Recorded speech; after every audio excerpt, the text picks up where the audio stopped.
Ги гледате вестите на Сител. Во студиото со вас, Славица Арсова. Добар ден. На почеток на вестите гледаме кои настани го одбележаа денот. Обвинение за возачот кој е усмрти Фросина на Партизанска во Скопје. Поминал на црвено без возачка и пијан. Двајцата поранешни градоначалници на Кочани одат во куќен притвор, одлучи штипска апелација. Партиите ќе седнат на лидерска средба за трагедијата и истрагата. Само една од 800 згради во Карпош исполнува прописите за безбедност. Траат контролите во сите општини. Знаат ли училиштата како да се однесуваат со децата и блиските на загинатите и повредените во Кочани? Психолози патуваат низ државата за да пружат помош.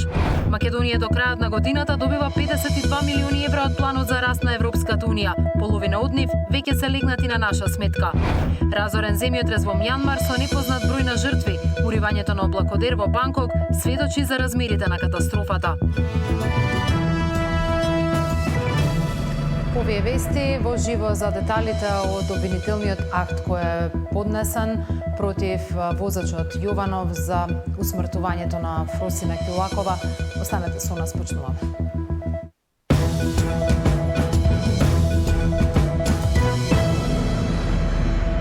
Скопското јавно обвинителство ја заврши истрагата и поднесе обвинение против Васил Јованов, кој на 29 јануари оваа година, поминувајќи на црвено, без возачка, пијан, со двојно поголема брзина од дозволената, смртно ја прегази Фросина Кулакова од Неготино. Деталите од обвинението ги има Зоран Јаневски. Зоран, што има напишано обвинителството, има ли детали кои досега не беа познати за јавноста? Да, обвинителството во поднесеното обвинение до Скопскиот кривичен суд и објавено во јавноста открива детали за сообраќајката која што се случи на крајот од јануарија, во која животот го загуби 22 годишната Фросина Кулакова од Неготино. 20 годишниот возач Васил Јованов возел со брзина од 91 км на час и со 0,8 промили алкохол во крвта. Како што информираат од обвинителството, по 2 месеца од како се случи трагедијата, завршила истрагата за овој случај, па така 20 годишниот Васил Јованов ќе одговара за сторено кривично дело, тешки дела против безбедноста на луѓето и имотот во сообраќајот. А како што појаснуваат, ова е едно од најтешките кривични дела во сообраќајот за кое е запретена максимална затворска казна до 20 години.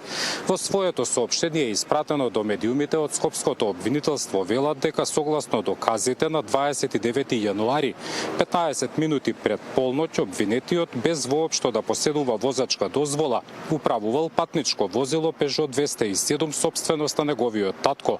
Не се придружувал кон прописите и со тоа свесно го довел во опасност животот на луѓето. Автомобилот го управувал под дејство на алкохол, односно со 0,80 промили алкохол во крв, но и со брзина на движење од 91 км на час, што е речиси двојно поголема од дозволената. Кога дошол пред обележан пешачки премин на крстосницата меѓу булеварот Партизански одреди и улицата 29 ноември, продолжил со движење на вклучено црвено светло на семафорот кој сигнализирал забрана за минување и со предниот лев дел од возилото кое го управувал удрил во телото на пешакот Фросина Кулакова, која поминувала на обележан пешачки премин и зелено светло за пешаци. Се вели во известувањето од јавното обвинителство. Понатаму се додава дека од силината на ударот оштетената Фросина се издигнала во воздух и удрила во семафорот, поставен на разделното пешачко стојалиште, па се здобила со тешки телесни повреди од кои починала на лице место. Заради опасност од бегство, но и сомнеше дека може да го повтори кривичното дело, обвинителството побарало и продолжување на мерката притвор за 20 годишниот Васил Јованов. Цаци? Ранува, некои од овие детали досега не беа познати, како брзината со која се движел возачот или количината на алкохол која ја имал во крвта во моментот на сторувањето на ова сообраќајна несреќа. Зоран, денеска се огласи и семејството на Фросина. Која е нивната порака? Да, утринава семејството на Фросина Кулакова рекоа дека се злоупотребени од движењето кое е следен, бидејќи како што велат, на движењето не му била важна жртвата, туку агендата. Во надпис на социјалната мрежа Facebook, сестрата на починатата Фросина Кулакова пишува дека од еден искрен, спонтан и народен крик на болка се појавил нешто друго. Како што пишува таа, некој со болен ум со туѓа трагедија решил да се прави профит. Во јавноста се појавила иницијативата која е следен, но како што посочува сестрата на Фросина Кулакова, ова нејзино пишување не е критика до секој што бил дел од ова движење. Како што пишува таа, моите зборови се насочени кон организаторите, не кон тие што ги гледавме со транспаренти, туку кон оние што секогаш се во сенките. Луѓето чии имиња не се појавуваат јавно, ама сите знаеме кои се. Тие што го водат протестот, а никогаш не одговараат за своите постапки. Како што пишува Росица Кулакова, присуствувала на состанок, а како што вели последен за неа, бидејќи повеќе немала сила. Таму меѓу зборовите и молкот јасно ми беше ставено до знаење дека Фросина не е важна. Нашата болка не е важна. Важна е агендата, а жртвата е само инструмент. Пишува на Facebook Росица Кулакова, сестрата на починатата Фросина Кулакова. Зоран, ти благодарам. Во следните денови ќе очекуваме детали за стартот на судскиот процес за овој случај. Ти благодарам за овие информации. Двајцата поранешни градоначалници на Кочани одат во куќен притвор пресече штипска апелација. Единствен кој останува во притвор е последниот градоначалник на градот Љупчо Папазов. Опозицијата продолжува да бара меѓународна вклученост во истрагата поради обезбедување неселективност. СДСМ бара, а ВМРО ДПМН прифаќа одржување и на лидерска средба. Александар Спасовски со детали. Двајцата поранешни градоначалници на Кочани остануваат во куќен притвор откако штипска апелација жалбите на обвинителството ги отфрли како недозволени. Со тоа Радко Димитровски и Николчо Илиев истрагата за пожарот во клубот Пулс ќе чекаат во притвор дома, додека единствен зад решетки останува актуелниот градоначалник Љупчо Папазов. Претходно во куќен притвор поради здравствени причини беше пуштена и поранешната директорка на пазарна Анета Симевска-Димовска. Со тоа во момент по затворите низ земјава распоредени се вкупно 28 лица, вклучувајќи ги и 7 полициски службеници кои ги гони обвинителството за организиран криминал. Меѓу притворените и екс-министерот на ДУИ Крешник Бектеши, поради што интегративците и денеска бараат Европската комисија да испрати своји наблюдувачи кои ќе ја следат истрагата за која сметаат дека е селективна. Истражувањето на трагедијата во Кочани представува најгротескен пример на селективна правда што некогаш се случил во земјава. Овој процес се претвори во карикатура на правна истрага, каде што сите се виновни освен ако се од ВМРО ДПМН. Република Македонија е кандидат за членство во Европската унија и затоа ќе ја повикаме Европската комисија преку тим експерти одблизу да ја следат оваа фарса од истрага, каде што власта обвинува се околу себе за да ги заштити оние кои биле одговорни да ја спречат оваа трагедија, се вели во соопштението на ДУИ. ДУИ бара комисии за да ја скрие вистината, а не за да ја открие. Врати владеачката вреди. ДУИ по 22 години владење и уништување на правосудниот систем денес се обидува да глуми жртва, барајќи истрага само за трагедијата во Кочани. Но граѓаните не забораваат кој го создаде овој расипан систем, кој ги штитеше криминалците, кој ги претвори судовите и обвинителството во приватни партиски канцеларии, се вели во реакцијата на коалицијата Вреди. Во македонскиот политички блок СДСМ се согласува со ДУИ дека истрагата се води селективно и исто како и интегративците бараат за тоа да расправа собранието на посебна седница. Опозицијата побара, власта веднаш прифати лидерска средба. Како што најави председателот Филипче, во текот на наредната недела тој ќе повика на лидерска средба во собранието и тоа би било со лидерите на најголемите политички партии. И на таа средба ќе го презентира планот за сето она што суштински треба да се направи за државата. Она што е факт е дека до нас не е пристигнато официјално барање ниту до владата, ниту пак има иницијатива од СДС. Гледаме само најави преку медиуми. Вакви сериозни ситуации налагаат сериозен пристап. Владата и премиерот се отворени за секаков предлог и иницијатива која би помогнала. Во меѓувреме, полицијата и обвинителството продолжуваат со истрагата. Уште од стартот на неделава се вршеа претреси на повеќе локации кои се поврзуваат со газдата на Пулс, а во полициска станица беа сослушани и членови на неговото семејство. Александар Спасовски, Сител телевизија. Продолжуваат вонредните инспекцијски контроли на стамбените згради во сите општини. Во дел од нив се утврдени сериозни неправилности. Само една од 800 згради во Карпош ги исполнува сите законски прописи за безбедност, рече градоначалникот Јакимовски. Ова го покажале направените вонредни контроли. Во општина Карпош има 820 згради и околу 1500 влезови. Значи досега одговориле 330 и уште 250 се јавиле на нашите телефони за дополнителни инструкции. Од онаа контрола што е направена од страна на нашите инспекцијски служби, само една зграда е исправна. Во меѓувреме течат роковите во кои управителите на стамбените згради и низ другите општини треба да ја проверат против пожарната заштита. Уште на почетокот од неделава добија допис кои обврски треба да ги завршат. Главната инспекторка на аеродром вели имаат време да средат се, а контрола ќе направат инспекцијски тимови поделени во неколку реони. Управителите имаат обврска да ја проверат хидранската мрежа и хидранските црева, како што напоменав, односно исправноста нивна, исправноста на противпожарните апарати и многу се важни тие премини кои што ги напоменав, затоа што секоја зграда има различен план за евакуација. Секоја зграда има различен план за евакуација во смисла на тоа некои имаат противпожарни скали, некои имаат премини од еден влез во друг. Празни хидрански сандачења, украдени или скинати црева, противпожарни скали затрупани со ѓубре, велосипеди, стар мебел, се честа гледка низ зградите. Најнапред хидранските мрежи, кои што можам да кажам се запоставени во голем дел од зградите, односно постојат како хидрански мрежи, меѓутоа ги немаат цревата. Мора да си ги стават во најбрз можен рок.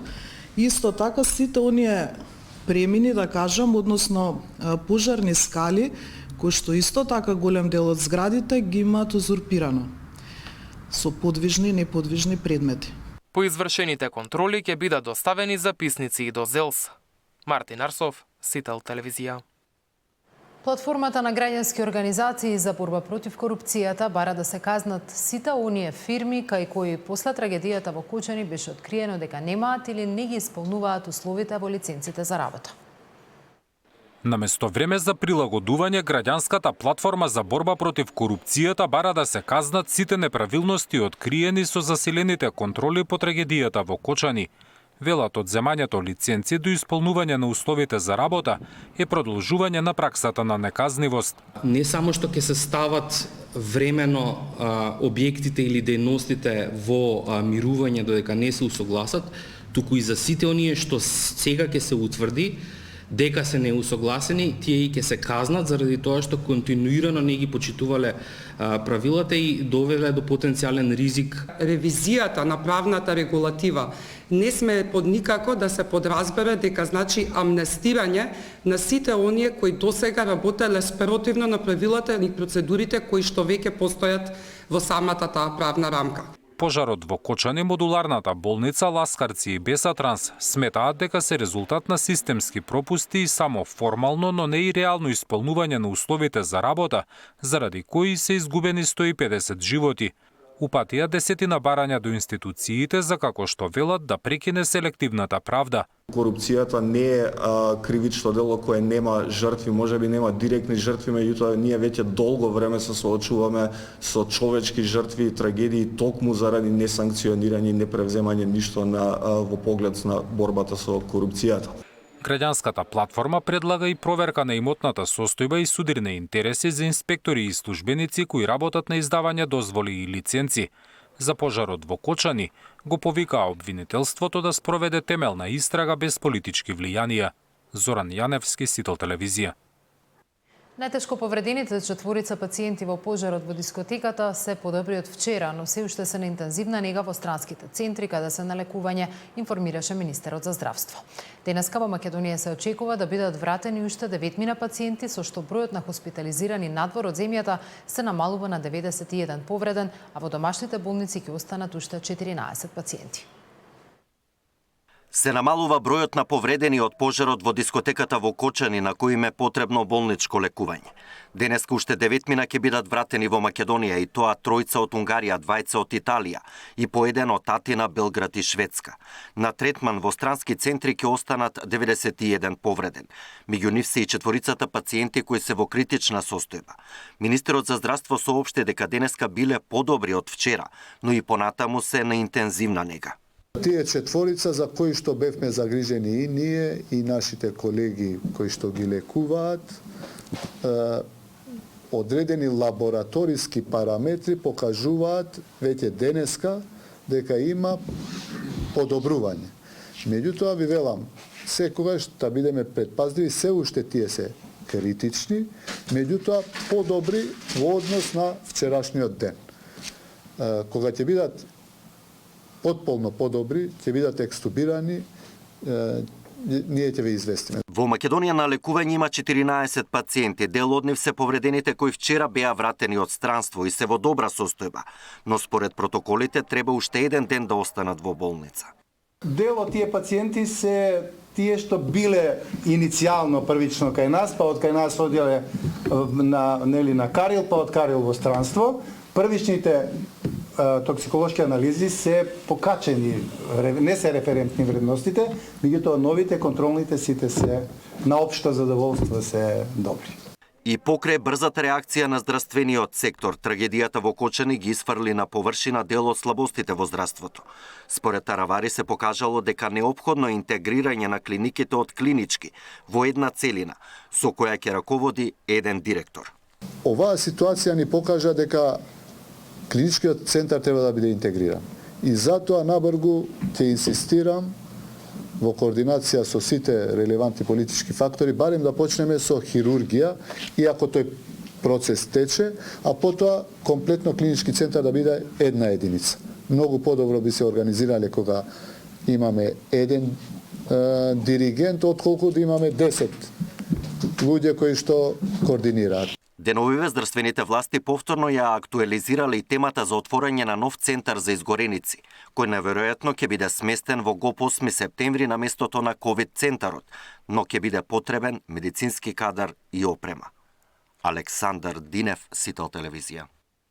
По трагедијата дојави за психолошка помош пристигнуваат од голем број училишта низ земјава, не само од погодениот регион. Обуки добиваат сите училишни педагози и психолози, а по потреба се испраќаат поискусни психолози за работа со учениците. Мирена Давидовска провери. Не само во Кочани, Штип и Виница како најпогодени подрачја по трагедијата, се почесто се бара психолошка поддршка од експертите и во други училишта низ земјава, на кои веднаш се интервенира. Министерката вели досега немале пријава за било какви несакани појави на агресии, но внимателно го следат целиот процес. На секоја дојава за помош реагираме веднаш, инстантно, се разбира со поддршка на овие институции. Сите ние до последен треба да се вклучиме за да ги помогнеме на младите да се справат со проблемот, а при тоа да ги избегнат несаканите појави, како што би било каков тип на агресија, па може би и предолго жалење, потенцирање на трагедијата и така натаму. Трагедијата во Кочани ги разбуди сите потиснати емоции кај младите, велат експертите. Страв, загриженост, депресија, па дури агресија како резултат на лутине и тага поголемиот број настрадани. Сите непогоди и ќе има реакции, кога ќе помине првиот шок, потоа ќе се појават реакции како бранче. Некои ќе бидат многу тажни, ќе влезат во депресија, некои ќе покажат голема агресија. Значи првиот чекор, бидејќи ние за овие 2 недели не постоеше физичка можност да ги покриеме, да ја покриеме целата територија на земјата, психолозите ќе останат секогаш спремни и понатака ќе го работат ова. Сето ова навреме треба да се третира, но пред се родителите да внимаваат на кој начин зборуваат пред своите деца за оваа трагедија, особено ако во нивното опкружување има блиски на некој од настраданите во пожарот. Ќе апелирам до родителите да внимаваат што разговараат дома, на кој начин зборуваат за оваа случка, на кој начин се бунат против сите неправди и се ова што се случува во државата, што пак ќе речам, значи ние сите имаме право и да се буниме и да бидеме лути и да бараме да се сменат многу работи за да биде поправедно нашето општество, позаконски да биде сето тоа. Ама начинот да покажуваме агресија и меѓусебно да се обрачунуваме нема да смени ништо. Ете порака до учениците со тоа што ќе учиме, со тоа што ќе знаеме повеќе, со тоа што ќе се едуцираме за постапките како се менуваат општествата, како ние, секој од нас, со својата добрина, со својата хуманост, со своето знаење, ќе направи еден чекор во тие промени. Потребите од психолошка поддршка се големи и ова е првиот бран по шокот. Ке следи уште многу работа, велат психолозите. Миријана Давидовска, Сител телевизија. Автобус со 77 македонски патници на пат за Будимпешта бил исклучен од сообраќај на австриската граница. Властите утврдиле дека не ги исполнува техничките услови. Патниците сведочат дека осовините пукнале при паркирањето, додека од агенцијата тврдат дека возилото било исправно, а дефектот се случил во тек на патувањето. Македонија зад себе има автобуски несреќи со голем број жртви, а се уште нема правосилни пресуди за виновниците. Со автобус тргнале на 8 мартовско патување од Скопје, а крајната дестинација била Будимпешта, преку Скопска туристичка агенција. Но никој од 77 македонски патници не знал дека автобусот со кој патуваат не ги исполнува техничките услови. Граничарите на австриската граница, кога го ставиле на технички преглед, увиделе дека автобусот не може да вози и го исклучиле од сообраќај. Возачот, кога тргнал да го паркира автобусот, пукнале осовините. Сведочи пред камерата на Сител, патник од ова патување. Дека автобусот не е исправен и дека не можеме да го продолжиме патувањето со тој автобус заради тоа што биле скршени задните осовини на задните тркала на автобусот. Од нивна страна беше повикан екипа за отстранување на кварот, но истиот квар не можеше да биде отстранет. Возачот, додека сакаше да го помери автобусот од едно место на друго, се деси да во истиот момент испукаат осовините и тркалата бидат извртени лево и десно од страна на автобусот. По 4 часа чекање на граница, агенцијата испратила нов автобус за да ги спроведе до дестинацијата за која платиле во аранжманот. Патникот сведочи дека сите имале среќа што на австриската граница бил исклучен од сообраќај автобусот, бидејќи можело да настане голема трагедија. За случајот ги известил сите надлежни институции и инспекторати, но одговор не добил. Сакам да нагласам како такви автопревозници испраќаат автобуси на такви патувања и дали се тие технички исправни, затоа што од агенцијата со која патувавме добивме информација дека они ангажирале агенција за превоз на патници и дека истата им доставила сертификати дека автобусот е технички исправен за патување, но истиот изгледа не беше исправен. Значи и тоа ни се деси, имавме среќа што ете од страна на австриските полицајци тоа беше приметено и не се деси поголема несреќа. Од агенцијата за Сител вела дека автобусот бил исправен, а можно е при патувањето да се случил дефект. Со години изнајмуваме автобуси за нашите туристички патувања и работиме со фирми од цела Македонија. И во случајот со патувањето за Будимпешта склучивме договор за изнајмен автобус што беше исправен. Како и во случај кога патувате со приватно возило, може да се случи дефект, а што ми ја добивме информацијата дека автобусот се расипал, ангажиравме друг од Виена и со него го продолживме патувањето. Жалиме за настанот и поради тоа, само иницијативно го продолживме дневниот престој во Виена, а по враќањето во Скопје, на патниците им рефундиравме 50% од парите платени за факултативни разгледи, велат од агенцијата за Сител. Во автобуската несреќа со Беса Транс, каде загина 45 македонски државјани, автобусот возеше со фалсификувана лиценца за меѓународен сообраќај. Одговорност се уште нема, бидејќи апелација го врати предметот на повторено судење. Автобусот на Дурмотурс, во кој загина 16 патници, бил технички прегледуван во станица за технички преглед, која ја поседувал собственикот на агенцијата. На техничкиот преглед пред несреќата било утврдено дека сопирачките на автобусот функционираа делумно. Обвинетите се уште не се правосилно осудени. Тамара Дичевска, Сител телевизија. Крива река е загадена со олово и цијанид по хаваријата од пред 2 недели кога пукнала цевка во рудникот Тораница. Ова го тврди градоначалникот на Крива Паланка, кој вели дека има сериозно присуство на опасни и тешки метали и ќе бара кривична одговорност бидејќи е загрозено и здравјето на граѓаните. Од Инспекторатот за животна средина пак ја казнија компанијата што стопанисува со рудникот со 200.000 евра.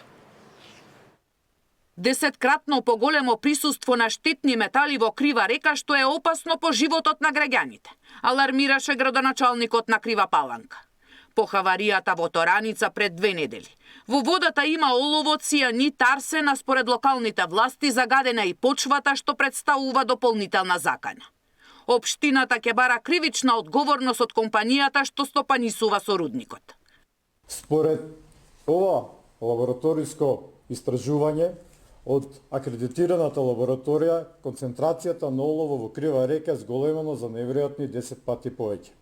Дополнително, за неколку стотици пати е зголемена концентрацијата на цијанид, фосфор и азот во Крива река.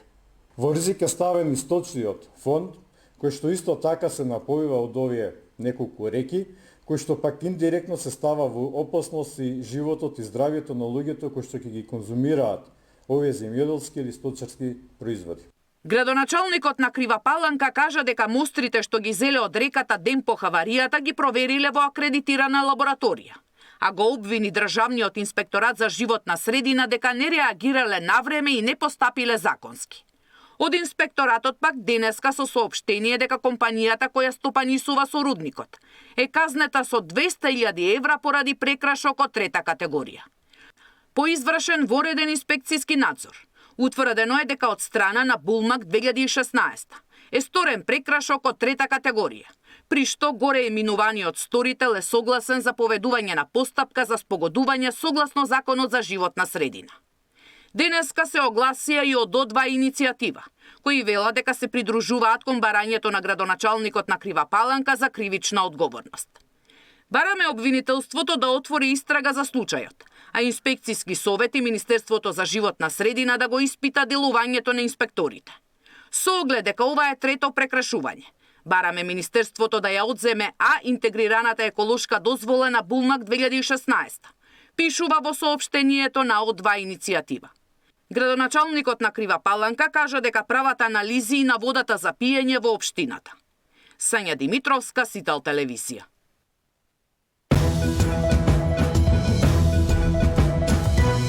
Како ЕУ помогна на Македонија по трагедијата во Кочани, зашто ќе се користат првите пари од планот за раст? Има ли оптимизам за деблокада на интеграциите на земјава? Размислува ли ЕУ како да ги тргне билатералните спорови од проширувањето? Тема на денот во 19 со амбасадорот на ЕУ во земјава Михалис Рокас.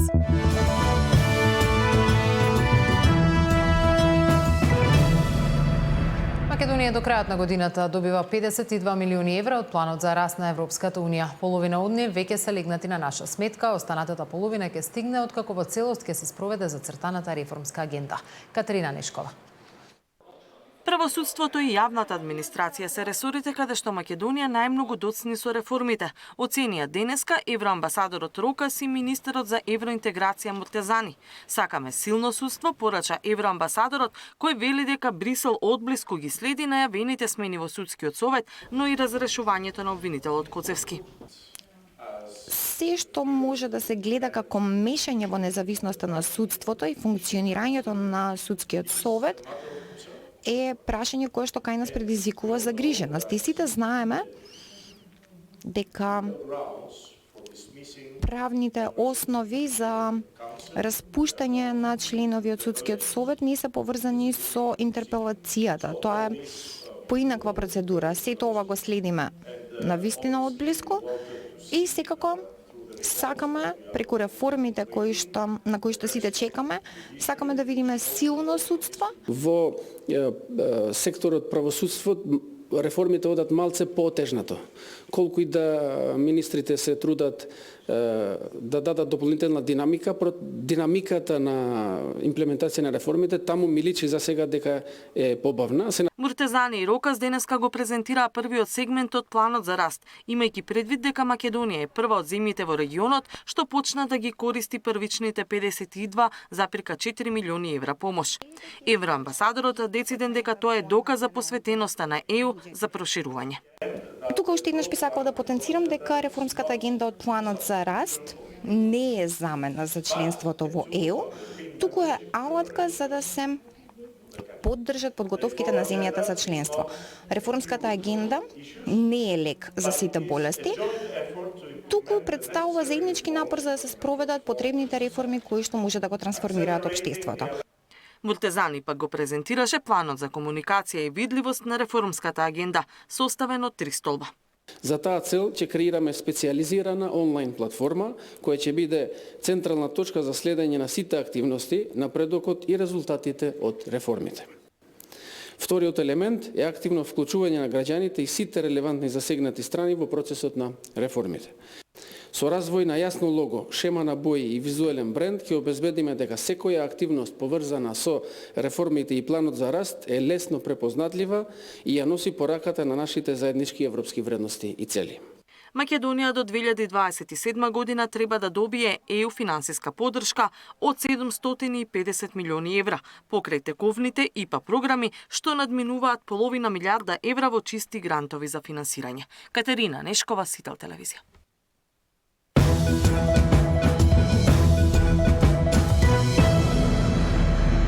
Уривањето на 30-катница, која се уште во градба, во Банкок, во Тајланд, сведочи за размерите на земјотресот кој попладнето по локално време го погоди и соседен Мјанмар, а сериозно ги потреса и